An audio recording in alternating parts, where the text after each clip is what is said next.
یزید اپنی بہن سے شادی کیوں کرنا چاہتا تھا؟ یزید نے اپنی بہن سے شادی کرنے کے لیے اسلام کے اصولوں میں تبدیلی کرنے کی کوشش کی اور بہن بھائی کی شادی کو جائز قرار دیا، جس کی مخالفت پر اس نے حضرت حسین کے قتل کو بھی جائز قرار دینے کے لیے 70 علماء دین سے فتویٰ لے کر حضرت حسین کو کربلا میں شہید کروایا۔ لیکن بسم اللہ الرحمن الرحیم، قتل حسین اصل میں مرگ یزید ہے۔ اسلام زندہ ہوتا ہے ہر کربلا کے بعد۔ کربلا کا واقعہ گزر جانے کے بعد جب یزید کو ہر طرف سے لعن طعن ہوئی اور ہر کوئی مظلوم حضرت حسین رضی اللہ تعالیٰ عنہ کے بے گناہ قتل پر ظالم یزید کو برا بھلا کہنے اور بولنے لگا اور ہر طرف سے امام زین العابدین اور سید زادیوں کی رہائی کے لیے آواز بلند ہونے لگی، تو یزید نے امام سجاد کو بلایا اور پوچھا کہ میں قیدیوں کو رہا کرنا چاہتا ہوں، آپ اس بارے میں کیا کہتے ہیں؟ امام سجاد نے فرمایا کہ میں شریک الحسین سے مشورہ کر کے بتاؤں گا۔ ناظرین، پھر حضرت امام سجاد نے حضرت زینب سے مشورہ کرنے کے بعد یزید سے کہا کہ ہماری کچھ شرائط ہیں، تو یزید نے امام سجاد سے کہا کہ اپنی شرائط بتائیں، تو امام سجاد نے یزید سے کہا کہ ہمارا لوٹا ہوا مال واپس کریں، ہمارے شہید افراد کی مبارک سر ہمارے حوالے کریں۔ ناظرین، یزید نے تمام شرطیں مان لی، لیکن جب یزید کی بہن امالہ کو اس معاہدے کا علم ہوا تو شیطان صفت عورت غصے سے لال ہو گئی اور کہا کہ قیدیوں کی شرطوں پر معاہدہ کیسے ممکن ہے؟ ناظرین، اس عورت نے تمام اہل شام کی عورتوں کو اپنے محل میں جمع کیا اور حضرت زینب اور تمام سید زادیوں کو بھی اپنے محل میں بلوایا۔ ناظرین، یزید کی بہن امالہ نے کھڑے ہو کر تمام شام کی عورتوں کے سامنے تکبرانہ انداز میں حضرت زینب کو مخاطب کر کے کہا کہ اس محل کی دیواریں آسمان تک پہنچی ہوئی ہیں اور اس کا مالک عزت مآب الیزید ہے، جس کی حکومت مشرق سے مغرب تک پھیلی ہوئی ہے، اس کے خزانے چاندی، ہیرے، جواہرات سے بھرے ہیں اور جس پر اللہ بھی راضی ہے، تبھی تو تم پر یزید کو فتح ملی ہے۔ اس کے بعد شام کی عورتوں کی طرف دیکھ کر اس نے حضرت زینب سے کہا کہ تم بتاؤ تم کون ہو؟ اس پر حضرت زینب نے جلال بھرے لہجے میں کہا کہ میں نے تیری بات سن لی، مگر تو نے ابھی تک میرا مکمل تعارف نہیں پایا، لیکن تمہارا تعارف یہی ہے کہ تم حسین کے قاتل یزید کی بہن ہو۔ میرے بھائی نے ہی نبی کریم صلی اللہ علیہ وسلم کے خاندان کی عورتوں کو ناحق اسیر بنایا اور تم بھی باعزت ہونے کا دعویٰ کرتی ہو۔ تم جس بھائی کی مشرق و مغرب تک حکومت پر اترا رہی ہو، سن لو میرے رب کی حکومت پوری کائنات پر ہے۔ تم نے سچائی تو سن لی، لیکن میرے جد امجد پوری کائنات کے مالک و خالق کے محبوب ترین نبی صلی اللہ علیہ وسلم ہیں۔ ناظرین، حضرت زینب نے اس ملعون عورت کو مزید کہا کہ تم جس دولت پر اترا رہی ہو، میرے خدا کے سامنے نبی کریم صلی اللہ علیہ وسلم کے گھرانے کے ایک فرد کے ایک سجدے کے برابر بھی نہیں، جو کہ خود دنیا کے تمام خزانوں کا مالک ہے، اور یہ محل جس پر تم کو فخر ہے، رب کائنات جلد ہی اس کو مٹی کا ڈھیر بنا دے گا۔ اس کے بعد حضرت زینب نے آسمان کی طرف ہاتھ اٹھا کر اللہ پاک سے دعا کی کہ اے رب کائنات، ہم تجھ سے راضی ہیں، تو بھی ہم سے راضی ہو جا۔ اس کے بعد محل میں موجود تمام شامی عورتوں نے حضرت زینب کے حق میں آواز بلند کی اور حضرت زینب نے یزید کی بہن کو کہا کہ اب بتا، ہم قید ہو کر بھی جیت گئے اور تم جیت کر بھی ہار گئے۔ اس کے بعد اہل بیت کے تمام لوگ شان و شوکت سے محل سے روانہ ہوئے۔ دوسری روایت میں ہے کہ یزید نے اپنی اسی بہن جس کا نام امالہ تھا، اس سے شادی کرنے کے لیے اسلام کے اصولوں میں تبدیلی کرنے کی کوشش کی، جس کی مخالفت پر اس نے حضرت حسین کے قتل کو جائز قرار دینے کے لیے 70 علماء دین سے فتویٰ لے کر حضرت حسین کو کربلا میں شہید کروایا۔ ناظرین، یہ قصہ تاریخ کا ایک باب ہے، اس قصے میں کتنی صداقت ہے اللہ ہی بہتر جانتا ہے۔ آئیے اب مستند روایات سے یہ جاننے کی کوشش کرتے ہیں کہ حضرت حسین رضی اللہ تعالی عنہ نے یزید کی بیعت کیوں نہیں کی تھی۔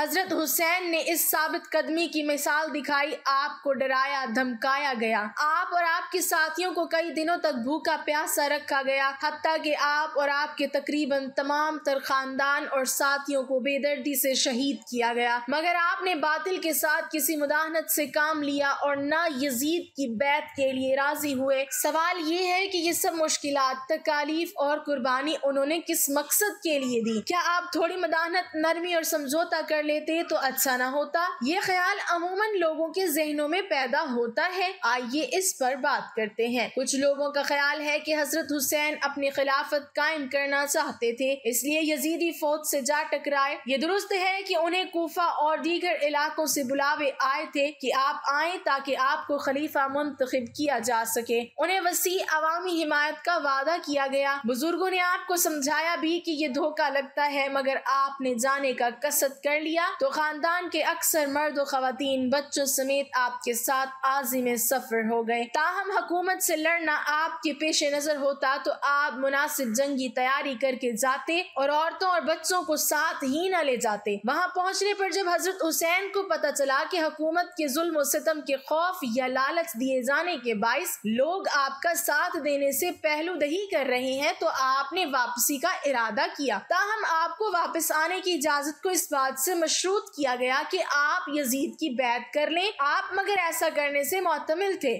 آپ نے مذاکرات کاروں کو یقین دلانے کی کوشش کی کہ میرا حکومت سے لڑنے یا حکومت حاصل کرنے یا آئندہ بغاوت کرنے کا کوئی ارادہ نہیں، مگر وہ نہ مانے۔ کہا جاتا ہے کہ یزید کا خود حضرت حسین رضی اللہ تعالی عنہ اور ان کے ساتھیوں کو قتل کرنے کا ارادہ نہیں تھا، مگر ان کے سپہ سالار خود کو شاہ سے زیادہ شاہ کے وفادار ثابت کرنے کی کوشش کر رہے تھے، اس لیے انہوں نے صلح کی کوششیں ناکام بنائی اور بالآخر امام حسین رضی اللہ تعالی عنہ کا سر تن سے جدا اور ان کے ساتھیوں کو خون میں نہلا دیا۔ جب یزید کو امام کا سر پیش کیا گیا تو کہا جاتا ہے انہوں نے آپ کے قتل پر دکھ کا اظہار کیا، لیکن دوسری طرف یہ بھی حقیقت ہے کہ یزید نے امام اور ان کے ساتھیوں کے قتل عام میں ملوث اپنے کسی عامل کے خلاف کوئی کارروائی کی ہی نہیں، انہیں کوئی سزا دی، بلکہ وہ اسی طرح اپنے عہدوں پر باقی اور ان کے معتمد رہے جس طرح قتل امام سے پہلے تھے۔ دراصل اس وقت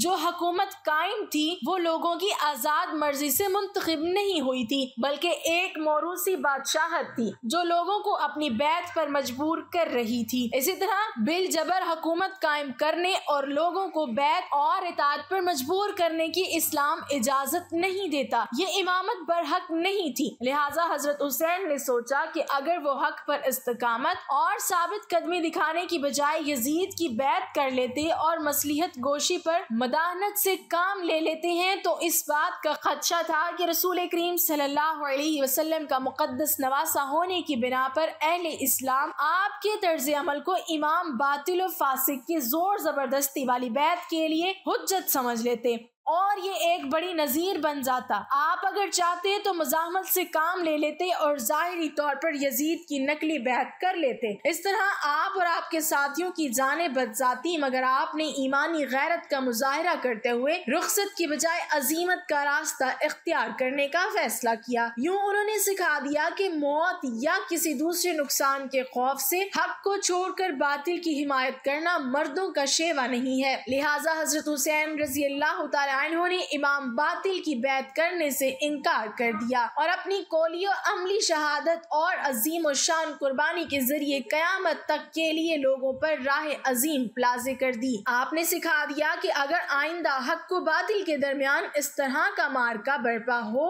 حق و باطل میں ترجیح و انتخاب کا موقع آئے یا کوئی فاسق اور ظالم لوگوں پر بالجبر اپنی حکومت مسلط کرنے کی کوشش کرے تو آزادی، قانون کی بالادستی، جمہوریت اور انسانی وقار کے علم بردار کسی مداحنت سے کام نہ لے، جرأت دکھاتے ہوئے حق کے ساتھ سینہ تان کر کھڑے ہوں اور باطل کے ساتھ کسی بھی طرح کی حمایت اور تعاون سے سری انکار کر دیں۔ حقیقت یہ ہے کہ حضرت امام حریت جواب دہ حکومت، انسان دوستی اور حق و صداقت کے لیے کوشاں لوگوں کے لیے مشعل راہ ہے۔ یہاں یہ بھی جان لیجیے کہ امام احمد بن حنبل نے یزید بن معاویہ کے کفر کا فتویٰ دیا ہے۔ اس حوالے سے امام احمد بن حنبل رحمۃ اللہ علیہ کے بیٹے نے ان سے یزید کے بارے میں سوال کیا تو آپ رحمۃ اللہ علیہ نے جواب دیتے ہوئے ارشاد فرمایا، میرے بیٹے، کیا ایسا ممکن ہے کہ کوئی اللہ پر ایمان رکھنے کا دعویٰ کرے اور پھر یزید سے بھی دوستی رکھے؟ اور ایسے شخص پر میں احمد بن حنبل لعنت کیوں نہ کروں جس پر قرآن میں اللہ نے خود لعنت کی ہو؟ فرزند نے عرض کیا، قرآن میں کس جگہ اس پر لعنت ہوئی ہے؟ تو انہوں نے جواب دیا کہ اللہ کے اس فرمان میں میں۔ بس اے منافقو، تم سے توقع یہی ہے کہ اگر تم قتال سے گریز کر کے بچ نکلو اور حکومت حاصل کر لو تو تم زمین میں فساد ہی برپا کرو گے اور اپنے ان قرابتی رشتوں کو توڑ ڈالو گے جن کے بارے میں اللہ اور اس کے رسول صلی اللہ علیہ وسلم نے مواصلت اور مودت کا حکم دیا ہے۔ یہی وہ لوگ ہیں جن پر اللہ نے لعنت کی ہے اور ان کے کانوں کو بہرا کر دیا ہے اور ان کی آنکھوں کو اندھا کر دیا ہے کہ قتل امام حسین سے بڑھ کر بھی کوئی فساد ہو سکتا ہے۔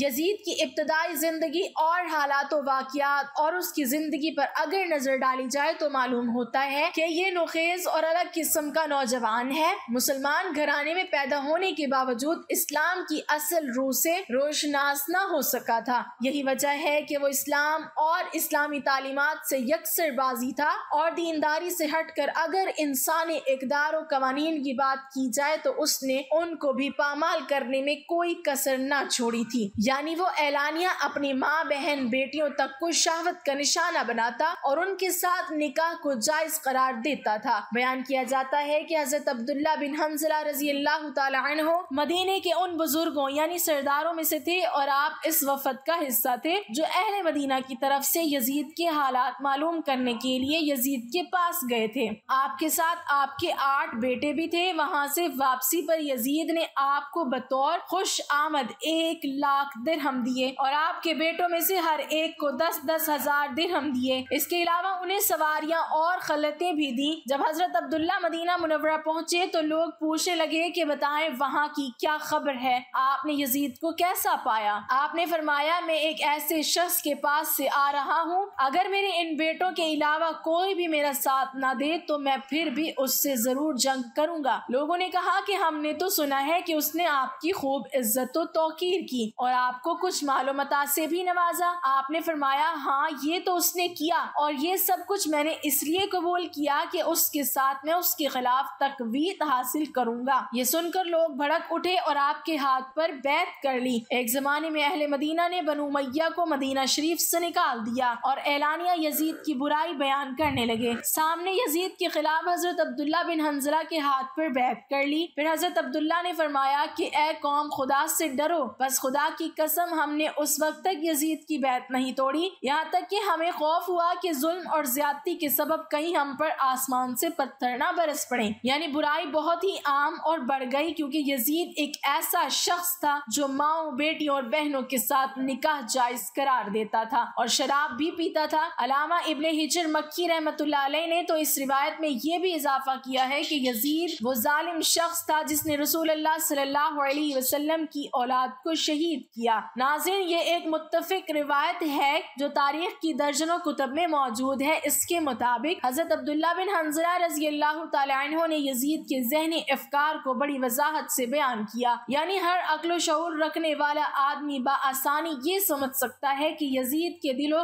دماغ میں ہر وقت کس قسم کے خیالات سے سوار رہتے ہوں گے اور وہ سید زادیوں اور امہات المومنین وغیرہ کے متعلق بھی کس قسم کا ذہن رکھتا ہوگا۔ چنانچہ ایک مرتبہ تو اس نے وہ غلیظ حرکت کر ڈالی کہ جس کا معاذ اللہ کبھی کوئی مسلمان سوچ بھی نہیں سکتا۔ یعنی اس نے سیدہ ام المومنین حضرت عائشہ صدیقہ رضی اللہ تعالی عنہا کو ہی عقد کا پیغام بھیج دیا۔ اس وقت سیدہ ام المومنین بڑھاپے میں تھی اور آپ رضی اللہ تعالی عنہا کی وفات میں تھوڑا ہی عرصہ رہ گیا تھا۔ یزید لعین کا پیغام نکاح جیسے ہی ام المومنین حضرت عائشہ صدیقہ رضی اللہ تعالی عنہا تک پہنچا تو مدینہ بھر میں اس کا شور برپا ہو گیا۔ تمام اکابرین اسلام نے قرآن مقدس سے نص صریح دکھا کر اس بدبخت یزید کو بہت کچھ لعنت و ملامت کی۔ یہ بات جب یزید کے والد معاویہ تک پہنچی تو آپ رضی اللہ تعالی عنہ نے کسی نہ کسی طرح اس بڑھتے ہوئے فتنے کو روک دیا اور ہر شخص کو اپنے اپنے مقام پر خاموش کر دیا۔ یعنی معاملے کو طول دیے بغیر ہی ہر کسی کو خاموش کرا دیا۔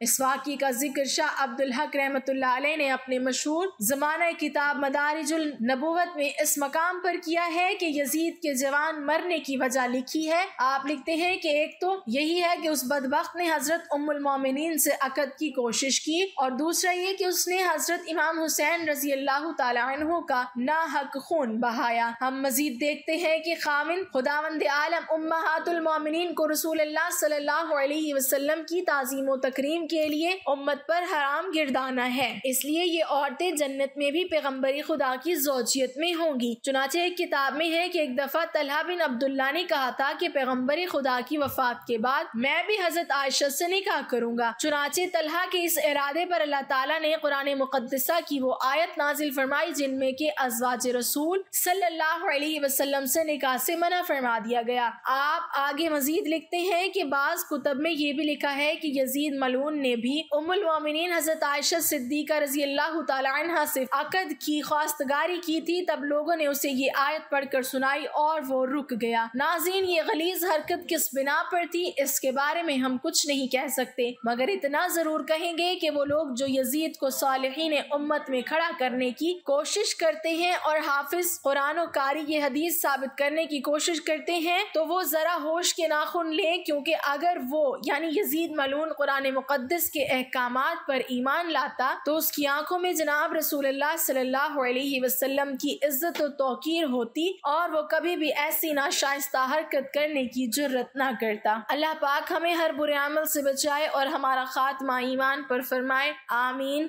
ناظرین، کمنٹ باکس میں اللہ تعالیٰ کے 99 ناموں میں سے ایک نام ضرور ٹائپ کریں۔